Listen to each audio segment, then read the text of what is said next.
ధరణి సమస్యలను సెట్ చేయాలని రేవంత్ సర్కార్ నిర్ణయం తీసుకుంది. పెండింగ్ లో 2.5 లక్షలకు పైగా అప్లికేషన్లు ఉన్నాయని తేల్చింది.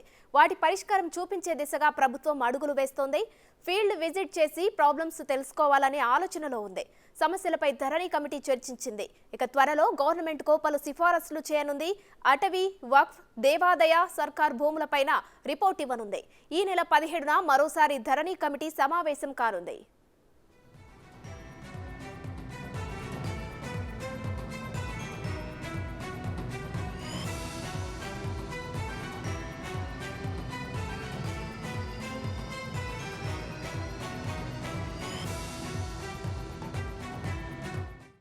ఇక ధరణి సమస్యలను పరిష్కరించిన తర్వాతే the Telangana rights in land and pattadar passbook చట్టం 2020ను సవరించాలని రాష్ట్ర ప్రభుత్వం సూత్రప్రాయంగా నిర్ణయించింది.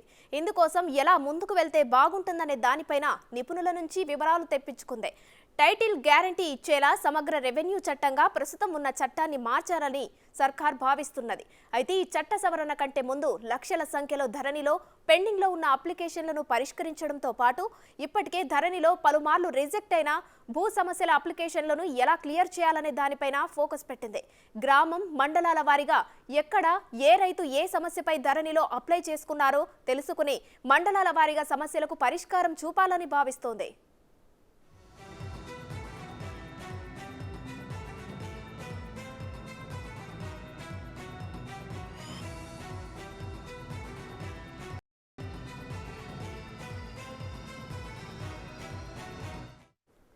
ధరణి వల్ల రైతులు తీవ్ర ఇబ్బందులు ఎదుర్కొంటున్నారని, ఎలాంటి వివాదాలు లేకుండా భూమాత పోర్టల్ను తీసుకువస్తామని ఎన్నికల్లో కాంగ్రెస్ హామీ ఇచ్చింది.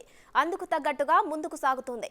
ధరణి సమస్యలు, ధరణి పోర్టల్ రీకన్స్ట్రక్షన్ పై సీసీఎల్ఏ నవీన్ మిట్టల్ కన్వీనర్గా సీఎంఆర్ఓ పీడి లచ్చిరెడ్డి, భూమి సునీల్, కోదండరెడ్డి, మధుసూదన్, రేమండ్ పీటర్తో ఏర్పాటైన కమిటీ గురువారం సెక్రటేరియట్లో సమావేశమైంది.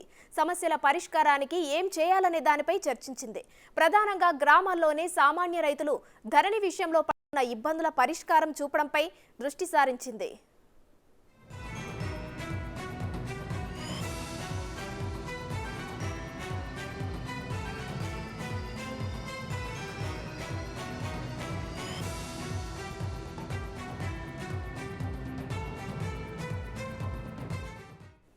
ప్రస్తుతం ధరణిలో దాదాపు 2.5 లక్షల అప్లికేషన్లు ప్రాసెస్లో ఉన్నాయి.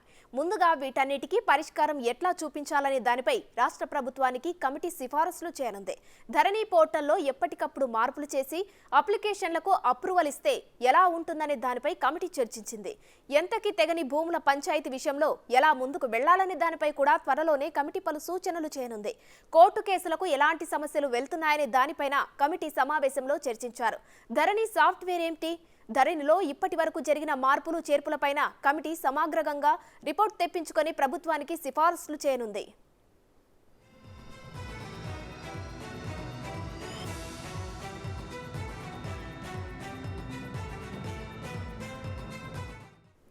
ఇక ధరణి వచ్చిన తర్వాత అటు ఇటు అయిన ప్రభుత్వ భూములు, అసైన్, భూదాన్, అటవీ, వక్ఫ్, దేవాదాయ భూములపై కమిటీ దృష్టి సారించనుంది. అలా ఎన్ని భూములు పట్టాలుగా మారాయి, ఎవరెవరికి దేని ప్రకారం చేశారనే దాన్ని కమిటీ పరిశీలించి ప్రభుత్వానికి రిపోర్ట్ ఇవ్వనుంది. అదే సమయంలో పట్టా భూములుగా ఉండాల్సిన రైతుల భూములు ఏవి తప్పుగా నమోదయ్యాయి, నిషేధిత జాబితాలో ఏమున్నాయో వాటిపైన దృష్టి పెట్టనుంది. ఫలితంగా పేద రైతులకు ఇబ్బందులు లేకుండా ధరణిలో సవరణలు చేపట్టనున్నారు. ఇక రిజిస్ట్రేషన్ యాక్ట్ ప్రకారం అమ్మడానికి వీల్లేని భూములను 22A కింద నిషేధిత జాబితాలు పెట్టగా అందులో పెట్టిన భూములు చాలా చోట్ల మాయమయ్యాయని, వేల కోట్ల విలువైన భూ కుంభకోణం జరిగిందని ప్రభుత్వం గుర్తించింది.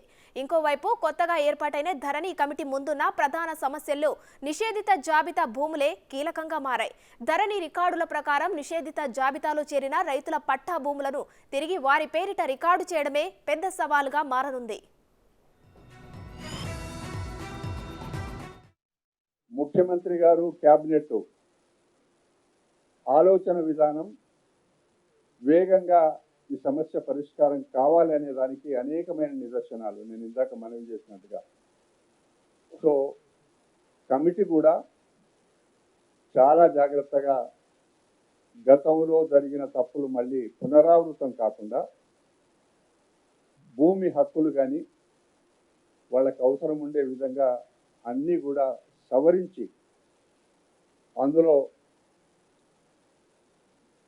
ఆ ధరణి అనే పోర్టల్ నిర్వహణ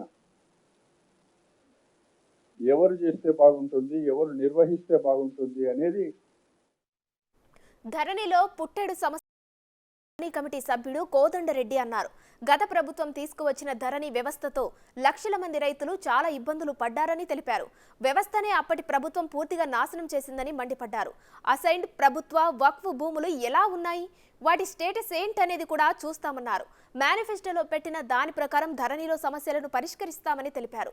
గతంలో జరిగిన తప్పులు పునరావృతం కాకుండా అన్ని సవరించేలా మార్పులు చేస్తామన్నారు. భూములన్నీ డిజిటలైజ్ చేయాలని, టైటిల్ గ్యారంటీ ఉండాలనేదే 2003లోనే కాంగ్రెస్ పార్టీ నిర్ణయం తీసుకుందని ఆయన తెలిపారు. ధరణితో రాష్ట్ర రైతాంగం పెద్ద ఎత్తున ఇబ్బంది పడుతుందని భూమి సునీల్ అన్నారు. ఏ విధంగా కమిటీ రిపోర్ట్ ఇవ్వాలనే దానిపై చర్చించినట్లు తెలిపారు. ఇక ఈ నెల 17న మరోసారి కమిటీ సమావేశమవుతుందని, ఎప్పటికప్పుడు సమస్యలు పరిష్కరించేలా నివేదికలు ఇస్తామని ఆయన చెప్పారు.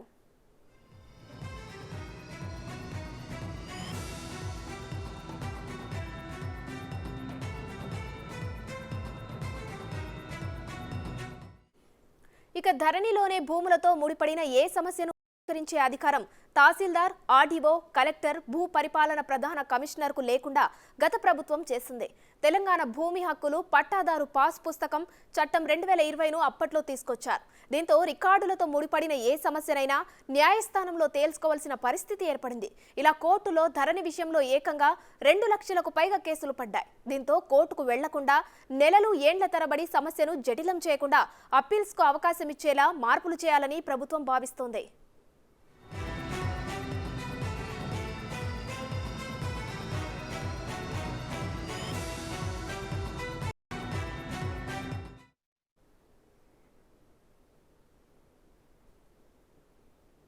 సర్వే నెంబర్లో 10 మంది బీజేపీ టీఆర్ఎస్ లీడర్లు భూమి విక్రయించుకున్నారు. ఎవరికి చెప్పుకుంటారు? పోలీసులతో వాళ్ళే కొట్టిపిస్తారు, ఊర్లో వాళ్ళే బెదిరిస్తారు, ఊళ్ళో వాళ్ళే ఏం చేసుకుంటారో చేసుకోపోండి అంటారు. మాకు ఒక సెంటు భూమి కూడా లేదు. మా 262లో 6 ఎకరాల 6 గుంటల భూమి మాకు ఇద్దరికి రావాలి. మేము 4 అన్నదమ్ములం, మాకు భూమి లేదు. గ్రామ పంచాయతీ సెక్రటరీ అక్రమ నిర్మాణం మా ఇంటి పక్కన ఉన్నదని అక్రమ నిర్మాణం లంచం తీసుకొని దించిండు. ఒకసారి కలెక్టర్ ఇస్తే కూడా 41 రోజు కూర్చోబెడితే మళ్ళీ లంచం తిని మళ్ళీ ఎక్కిండు.